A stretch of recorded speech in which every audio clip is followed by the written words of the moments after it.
Ce qui se passe dans notre pays aujourd'hui est grave. C'est une véritable dérive dans notre démocratie.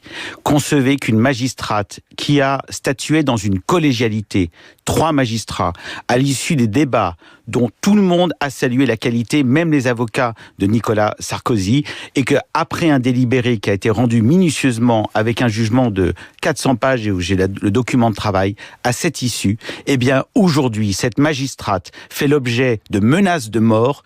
On a dit qu'une décision de justice était une atteinte à l'état de droit. Non, ce qu'est une atteinte à l'état de droit, ce sont des menaces contre les juges. C'est inacceptable et ça devrait être un électrochoc dans notre pays. On entend votre colère ce matin. Vous citiez cette phrase, effectivement, de Nicolas Sarkozy, qui parle de la haine des magistrats, dénonce des pratiques contraires à l'état de droit. Vous considérez qu'il y a une responsabilité de ces personnels, de ce personnel politique, quand il utilise ces mots et quand on voit ensuite les menaces dont cette magistrate fait l'objet ? En démocratie, la liberté d'expression permet de critiquer une décision de justice. Oui, on a le droit de critiquer une décision de justice. Vous avez le droit de dire qu'une décision aurait dû être motivée autrement et que la peine est inadéquate. En revanche, il y a 2 limites. C'est ce qu'on appelle le discrédit ou l'opprobre jeté sur une décision de justice. Discréditer un juge, c'est une atteinte à l'état de droit. Et par ailleurs, ce qui est intolérable, c'est lorsqu'on en arrive à des menaces de mort.